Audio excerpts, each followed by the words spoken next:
పశ్చిమాసియాలో యుద్ధ జ్వాలలు ఇప్పట్లో ఆరేలా కనిపించడం లేదు.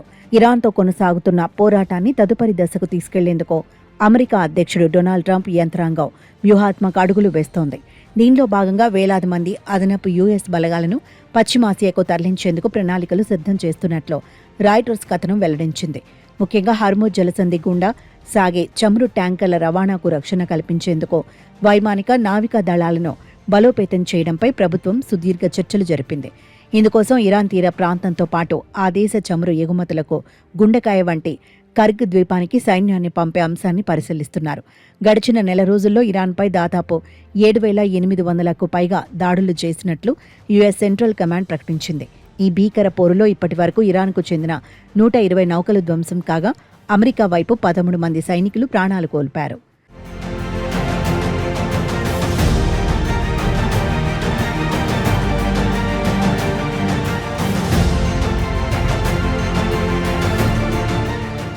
అయితే వేలాది మంది సైనికులను ఇరాన్ సరిహద్దులకు తరలించడం అమెరికా బలగాలకు పెను సవాళ్లను విసిరే అవకాశం ఉంది.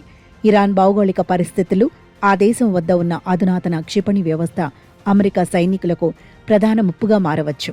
ముఖ్యంగా కర్గ్ ద్వీపం వంటి వ్యూహాత్మక ప్రాంతాల్లోకి ప్రవేశించడం అంటే నేరుగా శత్రువు ఉచ్చులోకి వెళ్లడమేనని రక్షణ నిపుణులు హెచ్చరిస్తున్నారు.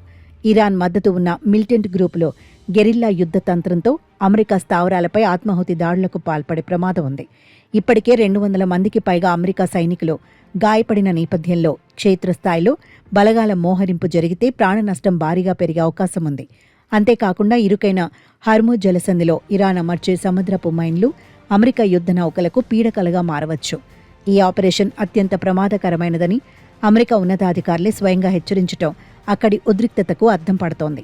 ఒకవేళ అమెరికా బలగాల తరలింపు పూర్తి స్థాయిలో జరిగితే అది కేవలం ఇరాన్కే పరిమితం కాకుండా మొత్తం పశ్చిమాసియా ప్రాంతాన్ని అస్థిరపరిచే అవకాశం ఉంది. స్థానిక అరబ్ దేశాల నుండి ఎదురయ్యే నిరసనలు, మతపరమైన ఉద్వేగాలు అమెరికా సైనికులకు ప్రతికూల వాతావరణాన్ని సృష్టిస్తాయి. ఎడారి ప్రాంతంలో సుదీర్ఘకాలం పాటు యుద్ధం చేయటం వల్ల సైనికుల్లో మానసిక ఒత్తిడి పెరగటంతో పాటు సరఫరా వ్యవస్థ దెబ్బతినే ప్రమాదం ఉంది.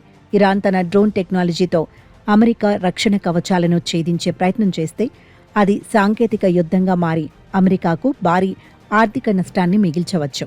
పెంటగాన్ ఇంకా అధికారికంగా ఎటువంటి ప్రకటన చేయనప్పటికీ ట్రంప్ యంత్రాంగం తీసుకునే ఏ చిన్న నిర్ణయమైనా ప్రపంచ చమురు మార్కెట్ను, అంతర్జాతీయ శాంతిని అతలాకుతలం చేయగలదు. తుది నిర్ణయం తీసుకోకముందే ఈ ప్రణాళికలు బయటకు రావడం ఇరాన్ను మరింత అప్రమత్తం చేసి ప్రతిదాడికి పురికొల్పేలా చేస్తోంది.